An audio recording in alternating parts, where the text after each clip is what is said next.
Hey, Off-White Coat listeners, it is my privilege to get to tell you about this sweet deal from our friends over at Picmonic. If you haven't heard about Picmonic, it is a fantastic picture-based mnemonic platform that can certainly help out any student. Most of the videos are around 2 minutes long and provide a quick and effective way to memorize material for any upcoming medical exam.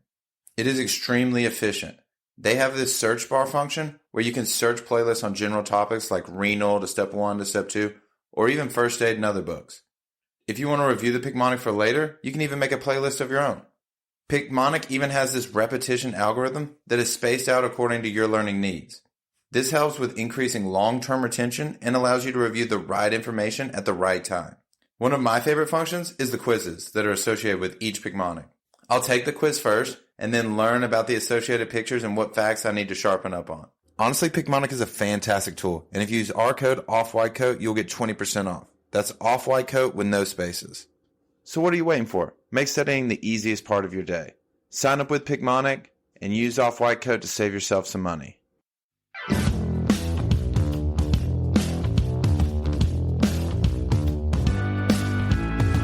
Hello everybody, this is the Off-White Coat podcast and I'm your host Jordan Abney.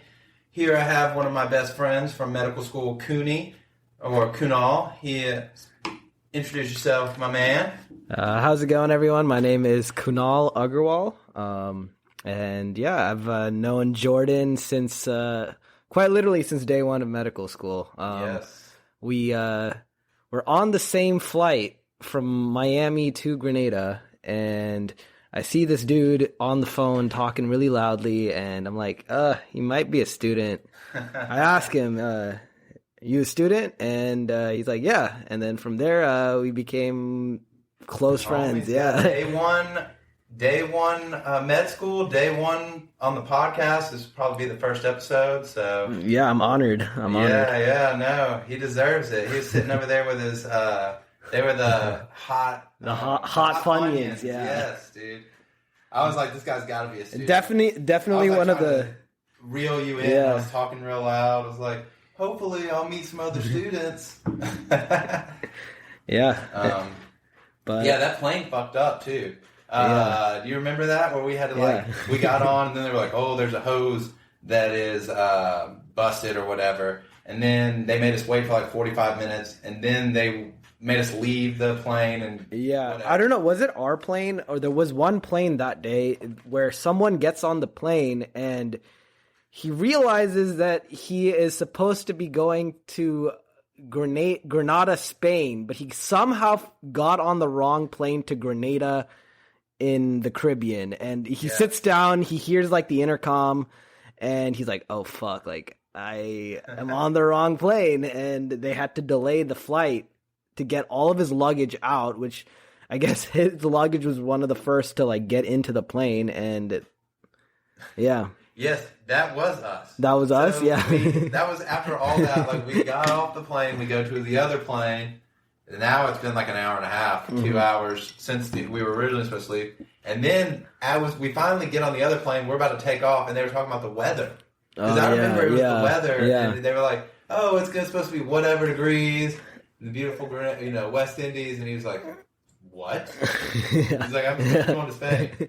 And they're like, are you serious? And somehow he got on the plane. They packed his luggage. I mean, there were like multiple, like, in medicine we talk about the Swiss cheese model, right? Of like failures. And there were a lot of holes in how he ended up on that flight based on like security and his ticket and all that stuff. But yeah, and that flight in general had a lot of holes in it, but the fact that guy, I mean, we were like, we didn't even get to Grenada. It was like an early morning. We were supposed to get there 12. I didn't get there till the sun was going down. Because I was trying to find my, like where I was supposed to live. And I was like, it was just like no dirt path. It was just like sand or whatever. Yeah. I was dragging my bag through the sand. Moral of the story is that Miami airport fucking sucks. Yeah, they're not very efficient. It's just one long corridor of terminals. Oh yes. And you literally, like, if you have like a connecting flight, You were just walking the entire length of the airport to get to your next flight. Oh, yes, and that's what happened to us. We had to walk all the way back to get on the other plane. I was like, what the hell? God. Why did they put like the planes that we were supposed to transport to all the way the fuck across? I think we even had to get on the little, don't they have a little sky rail or something? They do, like yeah. I don't know. I was sitting back there with these like, these little gaggle of black ladies that were going on vacation on some bachelorette trip. So they like prepping me on like all like the chocolate factory and Seven Sisters and all this stuff. And so I was like, Did you end up enjoying myself. Did you ever go to any of the chocolate factories or the rum distilleries? I didn't go to the chocolate factory. I wish I had. I knew a lot of people that had gone and they enjoyed it. But I mean, besides that though, I feel like we did like definitely went to Seven Sisters. Like even like climbed higher than we were supposed to. Like it was all flooded area. Yeah. Kind of climb up the waterfall. We did a lot when we were there. I mean, we celebrated Carnival like twice, bro. Twice. Everybody I talk to is like, they are like, I did it once. Yeah. I can't believe it. I'm like, nah, we are seasoned veterans. Seasoned vets. Second time was handled probably just as poorly as the first time. Oh, for sure.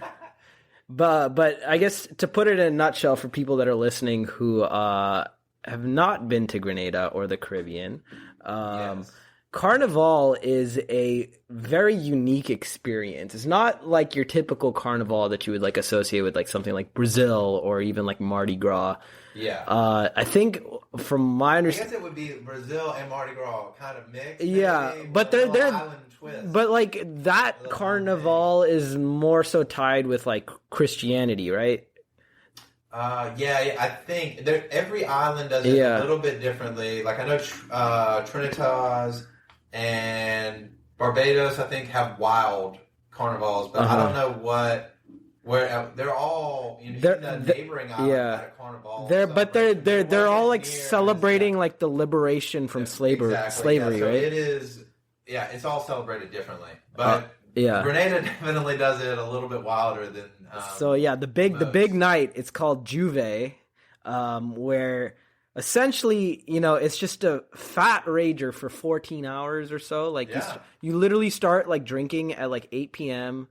You're pre-gaming like for a couple hours at your place. Yeah. So the Juve starts at 12 a.m. on the dot. Yeah. So the funny thing is like to pregame is to get to 11 p.m., 10, 8, and start drinking then because the party it's going to be wild at 12. Oh yeah, and then it goes all the way. No, and 12 to 12. 12 is the official pregame. 12, We're like pre-gaming for the pregame. Yes. Well, Bananas had that sweet setup, so there was a bar near us that would like. You could pregame at before they took you to the actual pregame where the carnival will be. So so let's map it out. So you got the pregame at your house with your homies, right? Then you go to beautiful, Caribbean house with a pool. Essentially, and then you go to that's the pregame. Yes. And then you go your grouping spot. Yeah, then you go to the what is it called? Then you go to Bananas, which was one of the two big bars in Grenada that like everyone would go to, and that was the pregame. Yes. You drink there, and then they take you to another venue, which is just like this makeshift like set up like in some like abandoned lot like near the water, and that's the pregame. Yes, it's like some abandoned lot that they must own because they build up for it every year and then they just destroy it. Essentially, it's just a shit lot. And the first time we went, they built like a whole like standing where you could come out. Oh, dude, that was not a sound structure. I didn't realize because it was like dark and everybody was like kind of fucked up. But by the time I came down from it on that first night, I was like, holy shit, this is barely staying up. Yeah, I was like odd that there's like 100 students standing on it. But the second time, there wasn't any of that. No, they didn't put. It was it was still the parking lot. So now we're at the pregame. So pregame. And now this is like starting at 2 or 3 a.m. in the morning. The official like festival, the Juve Carnival Festival begins, and it's just this massive parade where like all the locals, everyone just takes to the streets. They're like floats and they're playing like their soca music, and you're just vibing, having a good time, dancing around till like 8 a.m. Like till sunrise. And in that process, right, like during that time, at some point, maybe like 2 hours in, they start dousing everyone in motor oil. Yes, yeah. So they're marching from like one part of the island to this huge, one of the only stadiums, that are there, and they're gonna crown. Like soca's a really big deal in Grenada. They got great music, but everybody puts in their whatever their song is. And then they march down the street playing their shit.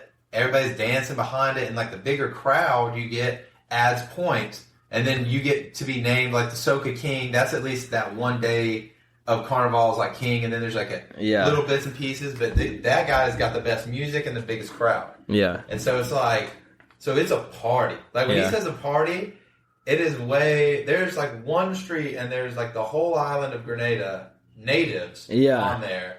And they're at their peak of party. Like, all of them have come out. They're wearing household appliances in their costumes. We straight up saw a woman walk her iron, right? Yeah, no, I saw it one time. Because they got this soca music playing, and it's like, it's kind of like techno, but like rap mixed together. And like it's almost like the Latin music, sort of, Latin. Like there's a lot. It's unique in its own right. Yeah, like it really is kind of unique. But the best way to do it is whether it's twerking or humping the other person, because there's a lot of guy movements in their dancing. That they'll do like handstands. And stuff like that to dance with the girls.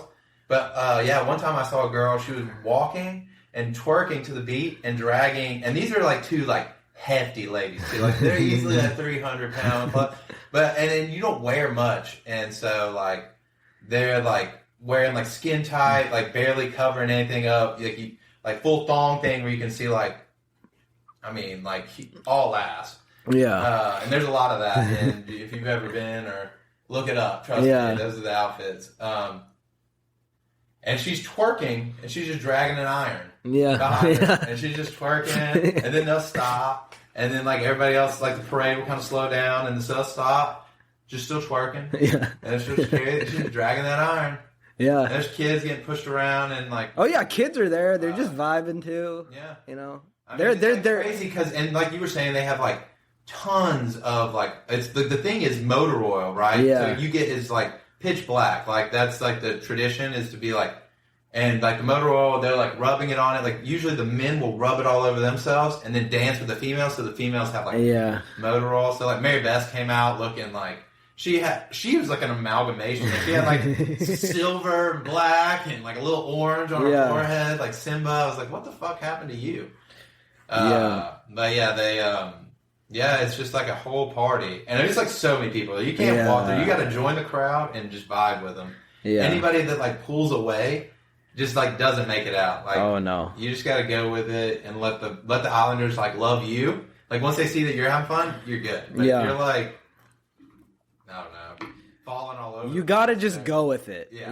Like everyone you talk to, like before the event, they're like, "Oh, I would never get doused in motor oil." Then by the end of the night, everyone's doused in motor oil.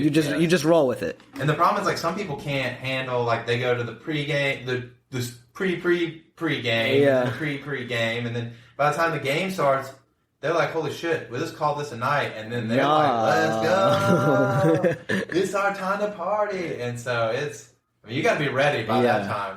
And then every time we've gone, too, it's like rained right before. Oh, yeah. The second time was wild, though, because everybody just said, like, we were no structure to stand under, nothing. We're just getting downpoured on. And all they're doing is playing, like, electric. That's the only thing that'll work is the electric music. Yeah. And so everybody's just like, fuck it, and just starts jumping up and down in the rain. And essentially, yeah. Honestly, it was a lot of fun. I was like, hell yeah, way to make the most of it.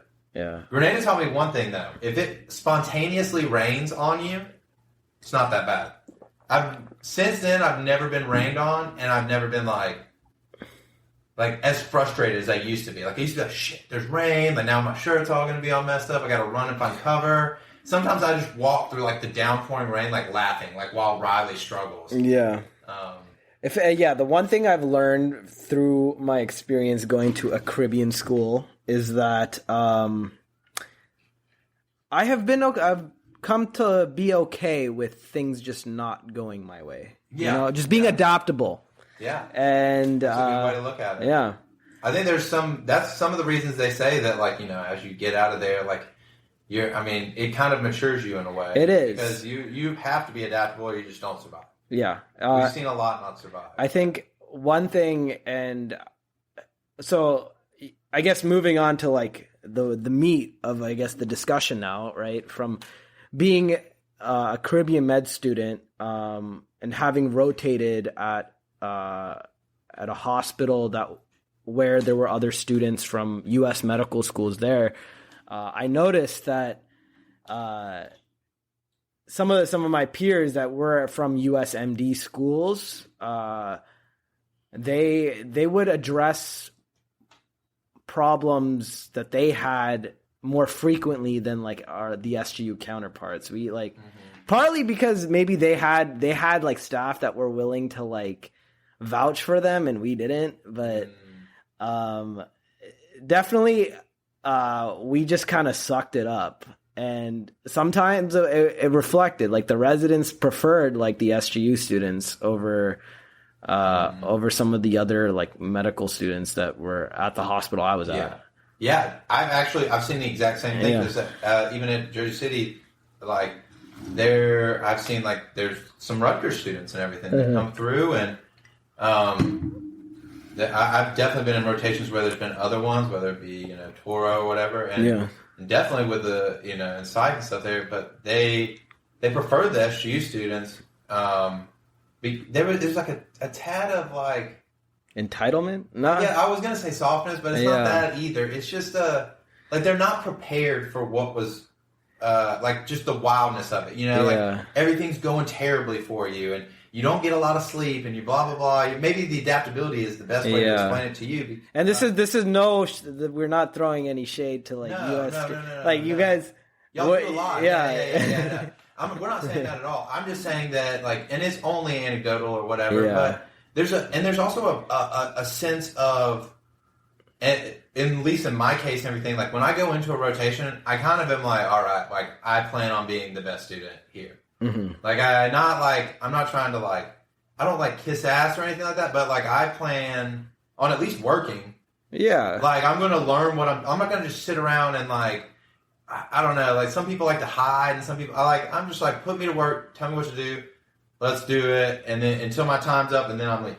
Yeah. Like, please don't hold me over.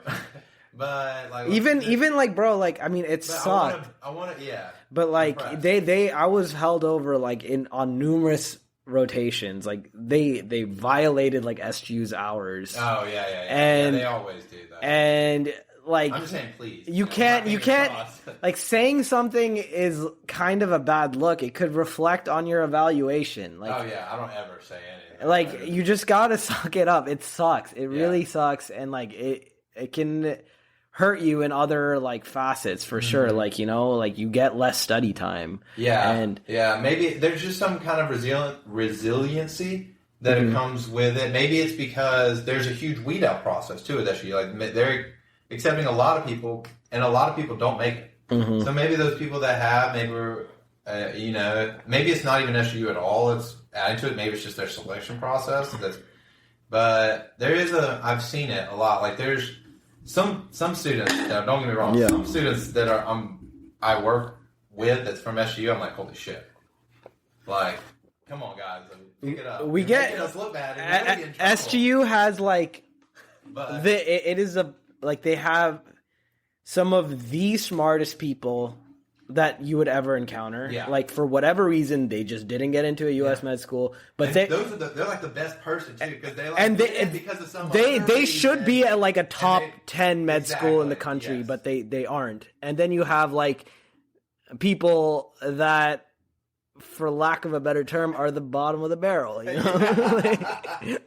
And like those people, like they're on your rotation. Then when you're rotating with other med students, it's like, yo, you're making us look bad. Come on, just pick up your slack. Yeah, like you know how like there's a certain amount of like you should know how to act. Mm-hmm. And I guess what we're saying about the other students is that sometimes I see that with the other students too, and I'm like, dude, what are we doing here? Like, let's not complain to the doctor. Yeah. Let's not complain to the attending about the resident. Whoa. Yeah. They didn't even do anything wrong. But yeah, no, I mean, it's a tricky world to like kind of navigate. And so when you get thrust into it, and if you're not like from, you know, like if you haven't been prepped for it with either, like I got lucky because my mom is an ER physician. Yeah. My mom's also a very, very tough lady, and she doesn't take much shit. So like, she's probably been disrespected or judged probably most of her life, especially like being a woman, and she's kind of like a tough woman. So she is like Michael Jordan, like she's seeing enemies around the corner. Yeah. When there's not even any. She's like, because it fires her. Mm-hmm. She's like, oh, you want to see more patients than me? Boom. I'm going to challenge you. And you're like, what are we, you know, it's a race to see who can. Just because my internal medicine attending that I worked with kind of summed it. Yeah, go ahead. Yeah. So all I was saying was that she, like, used to, like, every time I would, like, do something stupid. Yeah. Or especially around friends, she would be like, shut your mouth. Like, don't speak, don't speak. Like, so I was kind of ready for that when it came up. So, yeah, then what were you saying? So, one of the internal medicine attendings I had worked with, he kind of summed it up, like, pretty well. He pretty much told me that, you know, at the end, like, past medical school, nobody gives a shit about the knowledge that you have. Like, knowledge comes with time. You know, like, no one gives a shit about how much smarter you are than the other person. What it boils down to from here on out is your work ethic. Yeah. That is it. Yeah. Like if sometimes it's worse to show how much knowledge you have. Like, let's say you have a wealth of knowledge. People don't want to hear how much you know. Mm-hmm. So if you say you know this, they're going to say, well, how about, have you ever heard of this? And then you're like, I haven't heard about this. And it's over. It's not about that. Yeah, it's about how hard you're willing to work from there. It's the key to learn stuff, but like a humbleness to it, or you're going to have to kind of be at the bottom of the barrel, unfortunately. Yeah, I mean... But they recognize good work ethic. Yeah, it's all about, like, just work hard, you know. At this point, I mean... Unfortunately, like, the system in place to become a doctor just is flawed, you know. Yeah. Why they rely so much on these, like, arbitrary scores that you get on tests that, quite frankly, like, oftentimes don't even show, like, how much knowledge you have. It's just, like, a matter of, like, how capable you are of answering questions, you know, like, and some of the questions have like, it means nothing. Like, how does that reflect, like, being a good doctor when you're asking, like, the most obscure things? Yeah. Or just, like, the test of resiliency is not like, how long are you willing to stay at the hospital? How long are you willing to see patients? It's just how long can you sit down and take this test? Yeah. And then your real challenge comes right after that. So it's like, you're not testing in the field at all. It's like, you know, can't think of a good, like, metaphor for it, but you know, you're really not you're not testing what the person's going to be doing. Yeah. So you have all these people that could be good at this. Yeah. They're really good at seeing patients. They're really good at like caring for people, and you know, they've got all these other skills, and you're just asking, like, can you sit down for 8 hours and can you answer these questions? Answer 300 questions. Like, and we're going to make them like challenge, like, it's almost like an IQ test, but it is. Because you're not going to know some of them, and it's going to be, some of them are going to be like weird, challenging. Dude, I mean, like, from after step 1, like, the questions that you get answered are essentially like, you just got to make the best educated guess. And on every shelf exam and even step 2, like, I have no idea how I will do, like, when I walk out of that exam, because 80 to 90% of the questions I answered were just based off of an educated guess. Yes. But the questions are made to be like that, which is the most frustrating thing. Yeah. It's not, I even like commented on my side shelf exam because like, I knew it was going to be easy. And then I honored it. So I know that I knew what I was talking about. Yeah. But when I was reading their questions, I was like, are you seriously trying to trip me up with this? Mm-hmm. Because like they gave you almost what you should do, or even giving you not the correct criteria for it to be what they're actually asking, but it's the best guess. Yeah. So you're like, are you serious? Like, I know what it is, so put what it is. Yeah. Like, don't quit trying to make it confusing so that you can so that your distractor actually becomes like a viable answer choice. Yeah. Because sometimes you have to do sometimes it's clear cut. Yeah. You know, C. anca, Wegener's granulomatosis stuff. Yeah. You know, like once you have all that, like but if you only have like a couple of symptoms and you ask in a weird way, you're not.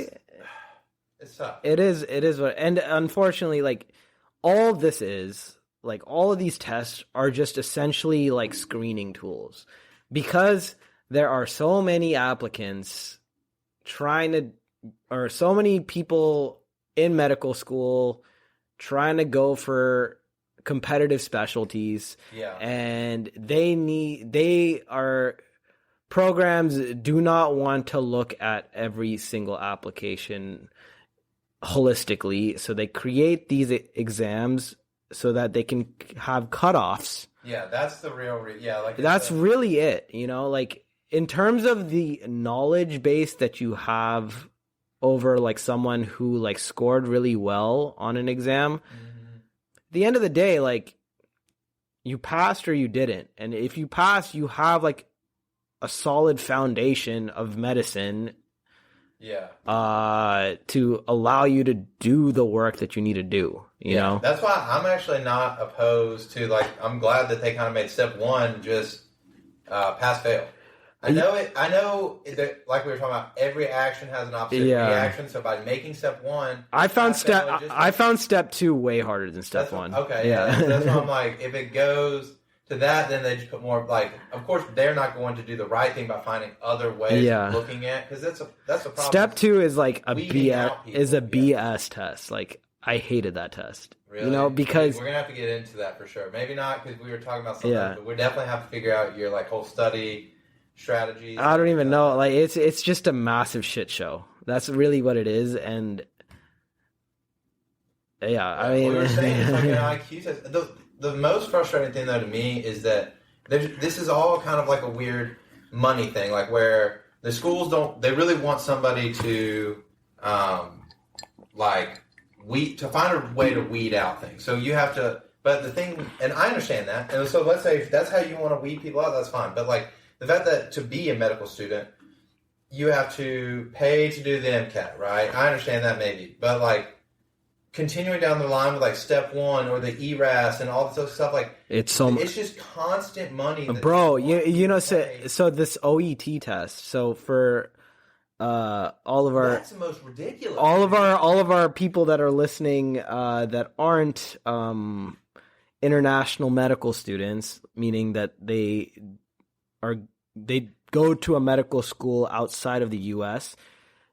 You are required to take an English entrance exam, which costs, I believe it's like a couple $100, maybe like $300. Yes. Okay. And like 50 something. So yeah, you pay that, you take this test, you get your results, right? Yeah. This is to substitute the CK. The CS. Yeah. So step two used to be two tests, which was like you did one, which was the written part, and then one you did like patient encounters. Well, now COVID, blah, blah, no more of that. And so now U.S. med schools don't have to do this, but everybody else has to, where they still wanted that money. And they were like, well, what about the OE? This English aptitude test that everybody has to, stupid. Everybody is going to, we'll just make them have to do that too. Yeah. And it's a requirement. So, no, I mean, like, okay. How was that test? It wasn't bad. You like, you should prepare for it like maybe a day or two in advance just to understand the format of the test. Yes. The BS comes from the fact that once you pay this $350, once you take that test, once you get your results, there is a process where you have to send your OET results to like the ECFMG, which is like the board that kind of deals with international medical students. You have to be like ECFMG certified before you can apply for residencies. But essentially, you have to pay an additional $900 to transfer your scores to ECFMG. What? Yeah. So, okay, so yeah. Whoa, should we like tabulate all the fucking money that you... Dude, I want to really map it out one day. If not, maybe we just do it right now. Because it's ridiculous. Even for the ERAS token, to get... Yeah, how was that like for? Okay, so for everybody else that is not, you have this account file where they essentially prepare all your documents. This is the most ridiculous thing. To apply to a residency... you're applying to a job, essentially. Applying to a residency, this is where you're going to be working. Finally getting paid. Mm-hmm. So you don't make any money anyway. That's another good proponent to the argument. Mm-hmm. But you have to contact a third party, and they get your letters of recommendation. Which the people send it to them.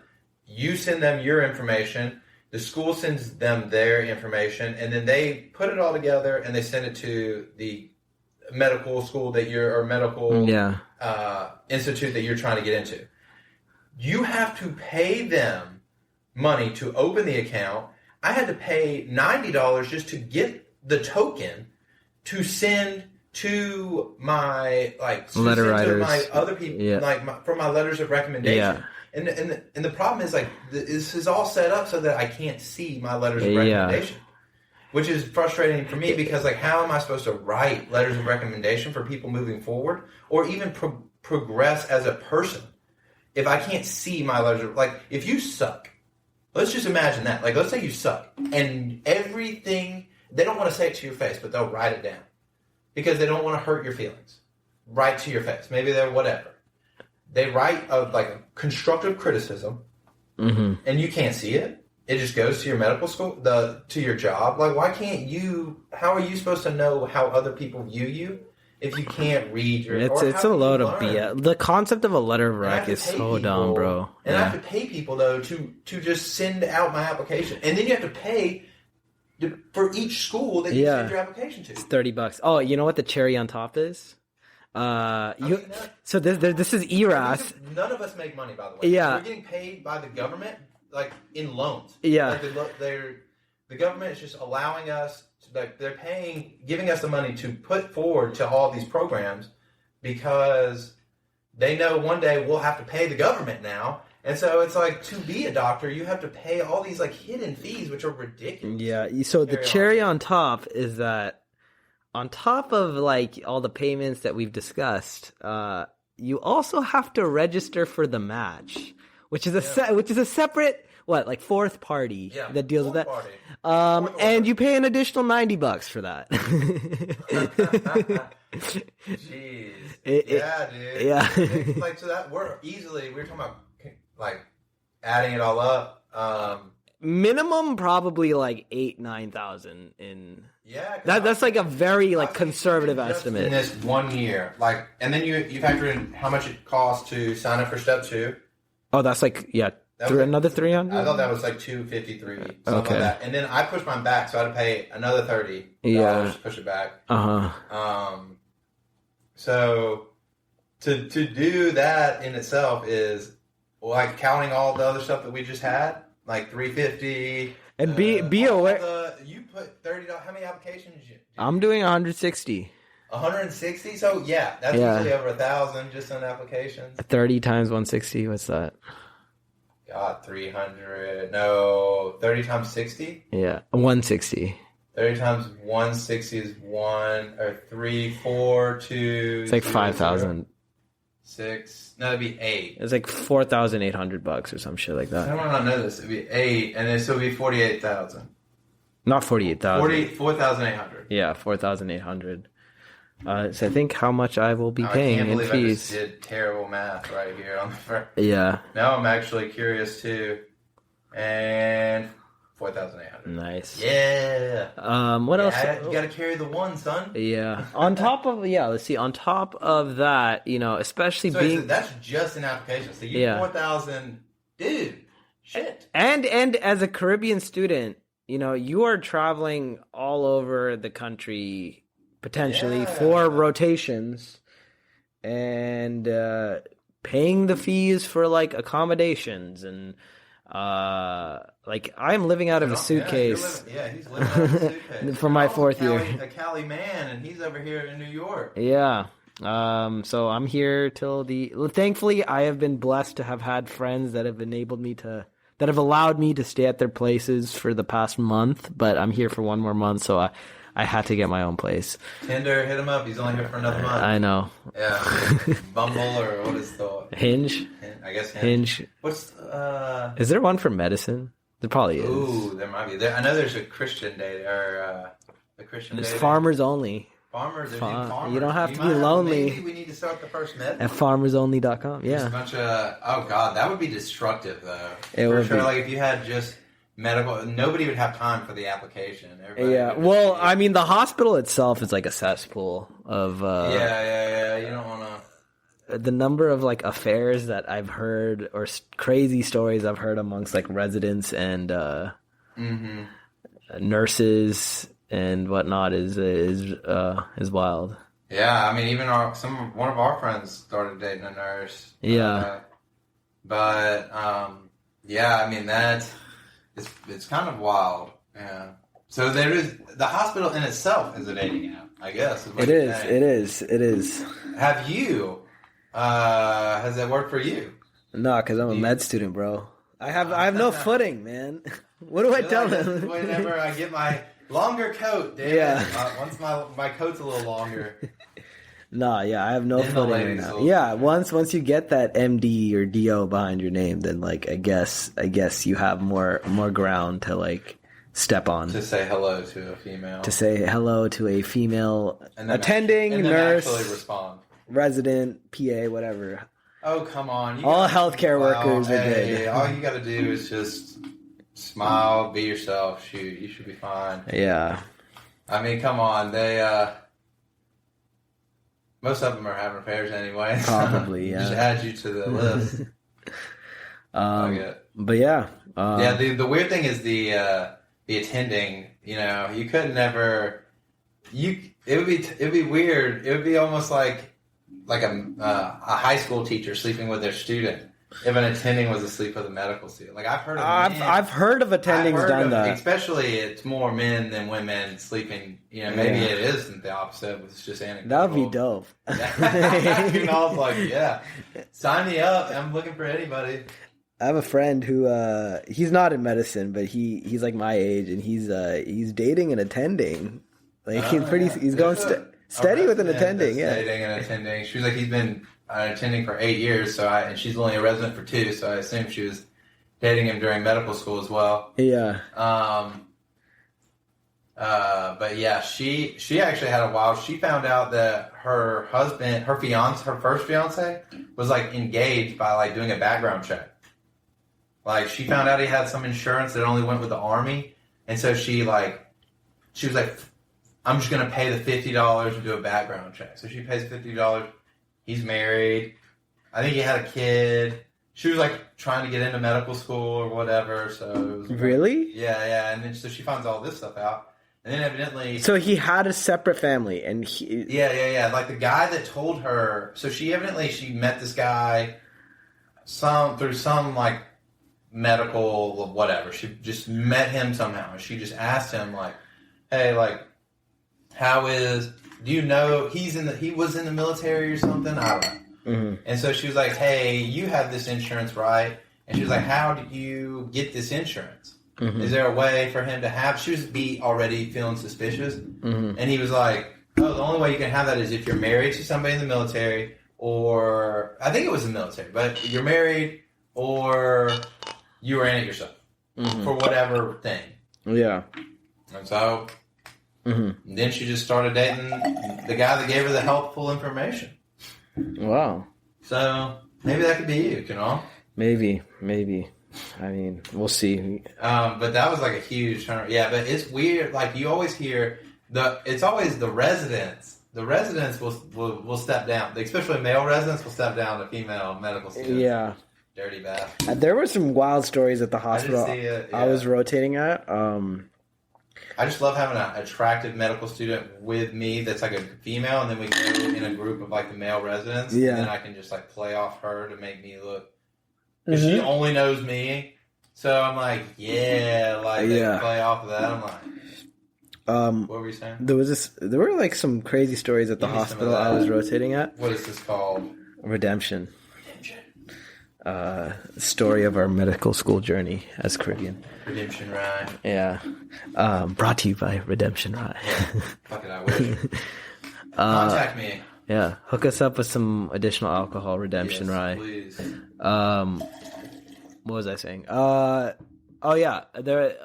One wild story that happened at my hospital that involving a resident was, so there was this resident, who, apparently very smart. He was married. I think he had a kid. Got caught installing a fucking camera in one of the toilets of the staff bathroom. What? He was a resident? He was an internal medicine resident, yeah. Damn. Way to, like, spend all of your time working towards something and then ruin it being a kid at the end. Just watch porn. Like, so true. Like, you have an internet connection. The hospital's giving you Wi-Fi.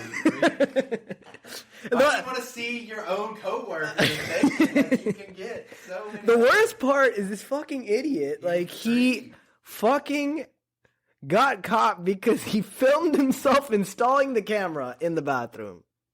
Wait, so they got the clip of him installing, like, the janitor found this camera while cleaning the toilet. The janitor had a camera too. Basically, so he was like, I see you. It's a whole like conspiracy right here.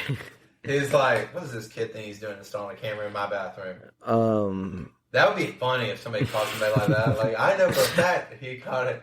You're like, how'd you get that third angle, sir? You can't fuck with the experts. Wait, so he videotaped himself? Yeah, like, I guess the camera was on. About to be lit. The camera was on as he was installing it.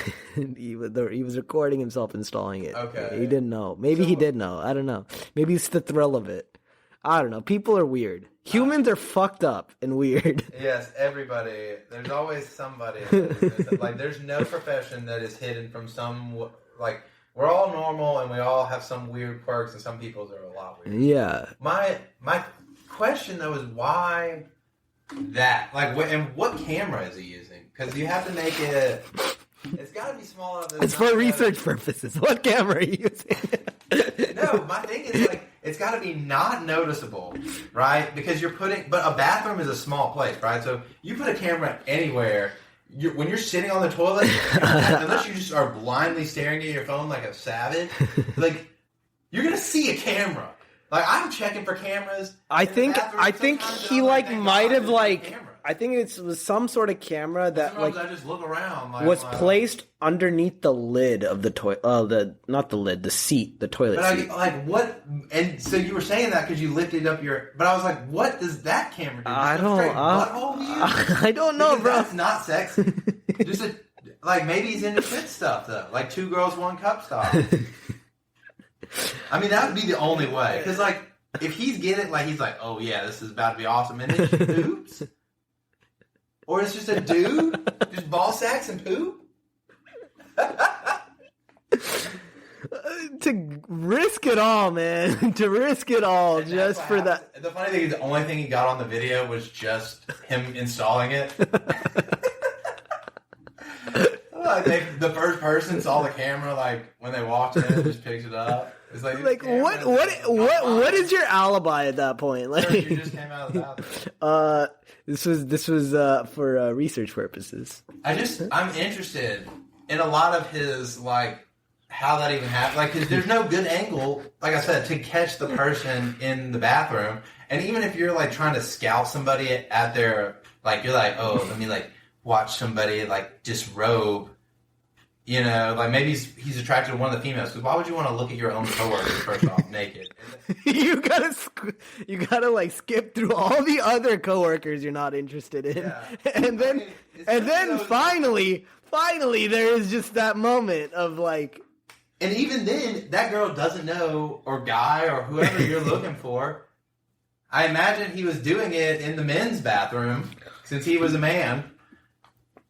And it would I don't know. I think they might have been unisex. I don't know, bro. I don't know. He's like, finally, it's that's one of the problems with unisex bathroom. Easier to install cameras. We support all rights. Yeah. No. Disclaimer.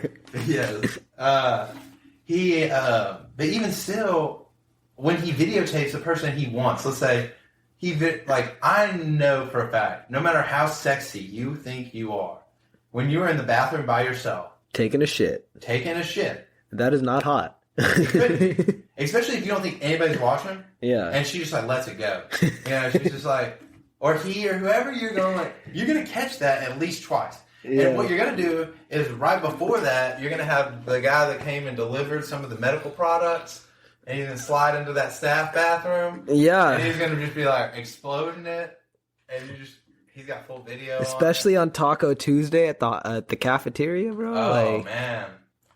Those refried beans. No matter what, it's just like that stuff's the weird. Like I understand the voyeurism side of it, where you're like looking at somebody when they're not expecting it, like looking through the window as the lady changes. But the bathroom stuff to me is always the weirdest, because it's like because unless you like the bathroom stuff to be on you, maybe you like golden showers and shit, so you like to see people pee, but. Besides it, like I try to not pay attention to what the other person's doing in the bathroom. I think it stems from like certain people in this world go down like a dark and terrible rabbit hole when it comes to sex stuff, and You're right. They only get turned on by the weirdest of the weirdest and it's something shit. about it not being like. It being wrong, and you're like, oh, I happen to have a camera, maybe, and I'm like, oh, I know. Oh, I happen to have a camera. But I'm on call with Shirley, and Shirley, maybe I can just catch her. I'm also on call with Jonathan. Yeah, he spent a lot of time in the bathroom masturbating. He videos it, and he's like, well, I had blackmail for a week. Shirley didn't go to the bathroom once. He goes, John, I know you've been masturbating in the bathroom. The fuck out? I have a camera in there. The fuck? It's mutually assured destruction right there. That's your residency at Kunal's old hospital. Yeah. Which hospital? Or you want to say? You don't have to say. It is Johns Hopkins Medical Center. Woo! Well, they won't be a sponsor. Oh, yep. Maybe they will be. Let's hope. This podcast brought to you by Johns Hopkins Medical Center's hospital staff bathroom. Yeah, no, there was one of this like OB guys that was working with me, and now I need to get the story so I can get back to you. But one of the SGU guys that convinced him to go to the hospital that he's working at now and be like the director, he was an SGU OB, but he was like an alumni. Yeah. And by the time he did whatever, he had made it. He like embezzled all this money, like in like fake, making it like fake patient like encounters and stuff like that. Like fraud. Like, we talking legit fraud. We're talking legit fraud. And he was we can make a movie out of this shit. I know a guy from SGU, and he is this guy, blah, blah. I'm like, oh, great publicity, and he dies laughing. We have a little Yo, like, come on, like, back. yes, SGU, like, yeah, we do. Like we said, there are people that are the bottom of the barrel, but They said this guy was a great OB before. Yeah. But like, this type of shit happens. Like, I feel like SGU and Caribbean med students get a bad rep because of these like isolated incidences of like these doctors doing weird shit, and this shit happens with everyone. Like, look at I don't know, like 3 years ago. Actually, no, maybe like 4 years ago. The LA Times put out an article about the former dean for like USC's medical school.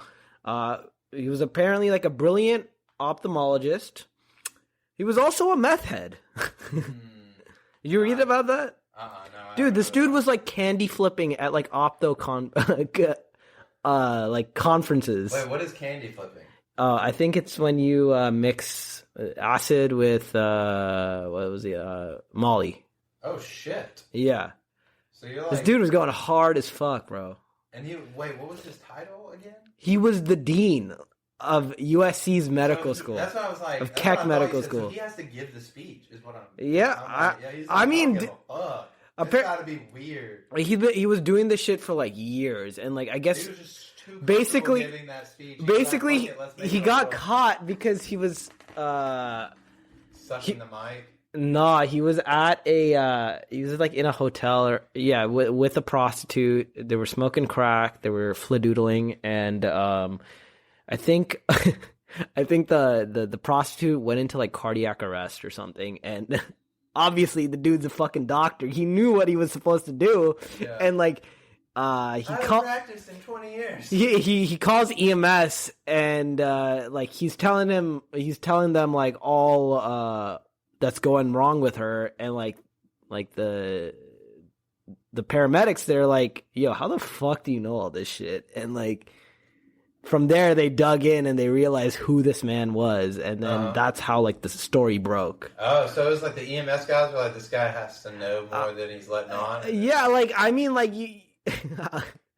You're with the prostitute, you're doing crack, and like you just happen to have this like plethora of medical knowledge. Yeah, I mean, like it's very obvious who has medical knowledge or not when a crisis happens, when a situation occurs, and if you have a little bit of knowledge, there's a difference in having knowledge, and then there's a difference in having practice, and it's very obvious in both cases. Yeah, like you can be a medical student and have all the knowledge, but when the shit hits the fan, it's obvious. Mm-hmm. And so when you call somebody and you give them exactly how you would present something like a situation in a proper way, people, it's obvious. You're like, okay, this guy knows what he's talking about. The crazy thing is that they were like, oh shit, let's look into this guy. But yeah, they get him. So yeah, back to my. I mean, I can't believe that's wild. Back to my point, yo. Like you get these crazy people like everywhere. It's not just a Caribbean thing. Like look at that Larry Nasser fuck. That guy's creepy as hell. Did you see the documentary? Dude, oh my god! Like that gave me literally like chill bumps because it's like there's a certain line that you have to cross, and like you can tell that he at some point maybe he was doing it his whole time, and the documentary just didn't. But he at one point he was like kind of. Oh, I think he slipped a finger in one of the older. And he was doing it in broad daylight. Like he provided like medical jargon to like justify like, oh, he's doing some shit with the pubic symphysis and like aligning it while inserting his fingers inside. You know what? You know. Yeah, I mean, you can say vagina. That's a medical term. Vagina. I guess so. You just said the F word multiple times. I did. You know, I'm selectively censoring myself. You went into the vestibule. You slid apart. Yeah, no, not that technical. But yeah. That's weird. Yeah. And I understand that. I mean, the guy looked like maybe he had a nice family and whatever, but maybe he looked kind of like a weirdo to begin with. But he was apparently like a upstanding citizen of like the community or no, I'm just saying, dude, that's the thing, man. Like people, there's a guy that I knew that I did like shadowing before I made it into medical school at Michigan State, and that's where he was. I remember it was right around all the time this happened. I was like, he was I think he was a DO, so like he was like doing everything that he was doing under the guise of like osteopathic manipulative medicine, where like he would like use medical jargon to like justify like his actions. Yeah, like and that's the sneakiest like fuckery. You know, somebody's just like, oh yeah, like I only do it because I'm stretching out the. They're going to and they're going to be shitty people in medicine. I mean, there's shitty people anywhere, and everywhere. But that guy is a creep. That documentary, I was like, holy shit. Yeah. Because like the whole. And then you have. And then he's like, don't worry, girls. And like the worst part is those girls were getting like abused too, like by all the other people. Like they were just like overworked for their age. You know, there's a certain, and to be an Olympic athlete, I assume, first off, it takes a ridiculous amount of work. You want to beat Russia and all. You want to beat. They were hiring Russia. They were hiring Russian coaches to coach USA Gymnastics. But you want to beat the best of the best, and people are cheating to get to be the top. People are doing everything. Sometimes these people are doing that is all their only job. And so when you know that that's your prime time to get this girl out there is like 13 through 17 in her gymnastic. Mm-hmm. So you're like, we got to do it. We got to train them as hard as they can. I guess I understand that point, but then there was no like comfort in the fact that they had to do this ridiculously hard work. Like obviously you have to train like you've never trained before. Like sometimes competitions like that, like it takes it to go to war. You have to train like you've never trained before. You have to be ready for it. But to do to have no support, like emotionally or psychologically, and then like you just got the one guy that's like, let me check your pubic symphysis, lady. And so then not only that, you don't even know what sex is because the only person that you know is like fingering you, like, and then giving you candy and being like, hey, because that's what he was doing. They would come to him because they would sneak him sweets and shit. Yeah, and then like finger, like, dude. And I don't know. I guess he didn't like sexually assault any of these ladies, thank God. So he just like kept it medically appropriate, but no, he definitely not medically appropriate. God, not medically appropriate. I think he definitely like actually like sexually assaulted. I mean, aside sexual assault, but not like raped or it's still. I think he might have raped, like penis and vagina kind of. Yeah, I think he did that. Oh, he did. I think nobody in the documentary said that. I don't think. I believe maybe, off documentary there were claims of that. I'm sure that I think some of the gymnasts did report rape. You're a fucking sociopath, dude. It's just like the whole lying in front of public people, like being like, come on, and then like doing that behind closed doors. That's when you know people it can be like freaky. Is when like you're willing to put up a whole front and do some shitty stuff in the shade. Let's talk about something brighter. Like the Afghan-U.S. conflict. I'm kidding. We should finish up though on your guy because we were talking about other like shitty people. We got on a fucking but that needed to be addressed because that got creep. But have you listened to like Dr. Death or any of those podcasts? No, should I? Yes. Okay. All so right. at least I know I at least listened to one that was super interesting. Yeah. There's like maybe it's a Hulu or Amazon Prime, something like that. I don't know, but it's a TV show based off the same person. But I know what you're talking about. And then there's like one Dr. Death who is the guy that like did the sedation. Like he essentially it's the whole euthanasia. Like if doctors are allowed to do that or not. Yeah. Like because he was killing all those people. That's the actual Dr. Death. Yeah. But the Dr. Death podcast is like on Wondery or whatever.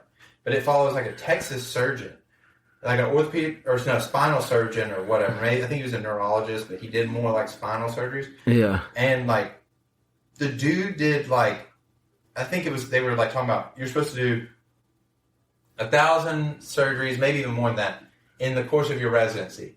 He did less than 100.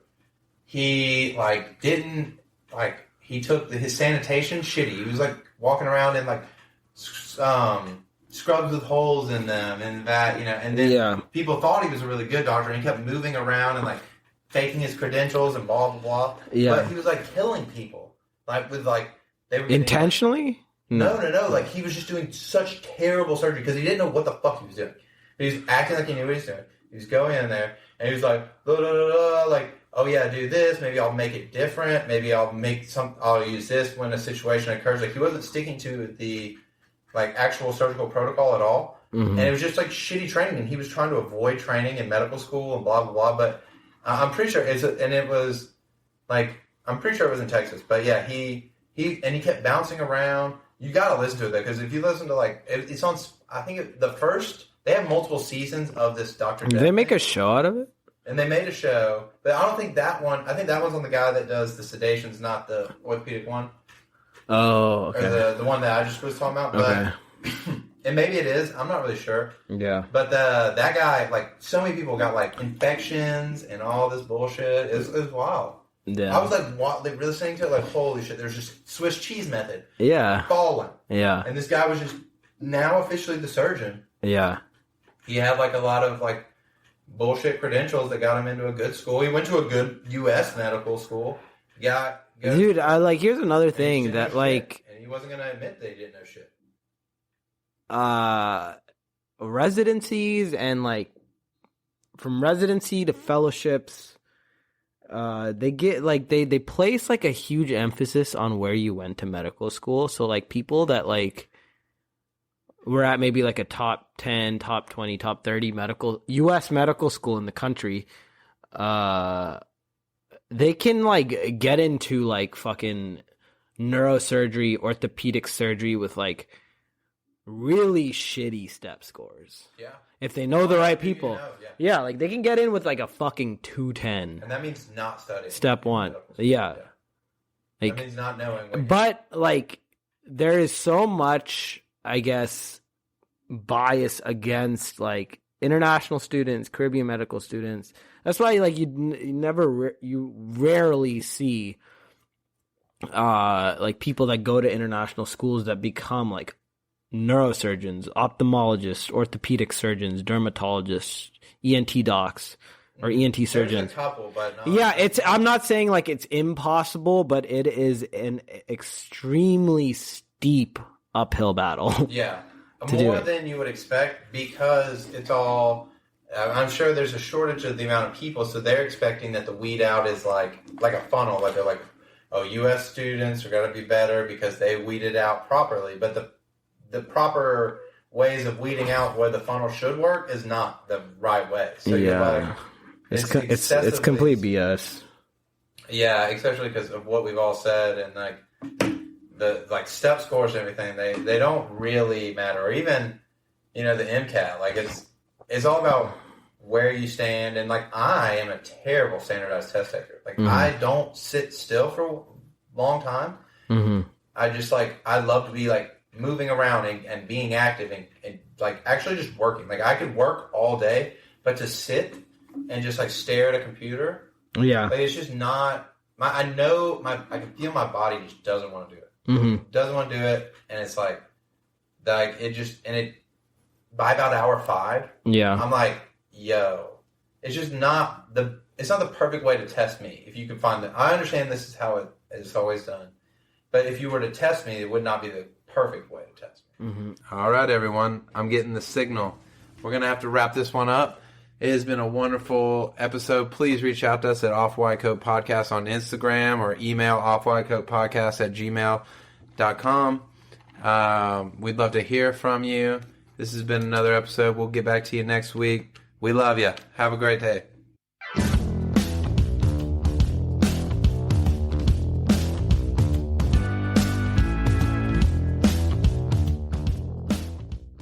Hey everyone, I want to take this time to tell you about our friends over at TrueLearn. They have this top-of-the-line test bank that is perfect for any upcoming board exams that you may have. They have test banks for all types of exams. So whether you're studying for medical school, nursing school, OT, pharmacy, and others like speech pathology, TrueLearn is the way to go. If you're like me and going through medical school, they have question banks for all the big exams, like Step 1, Step 2, and Step 3, with quality assessments for each exam.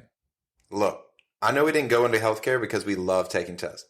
This is the hard part of the job. Make it easy on yourself with TrueLearn.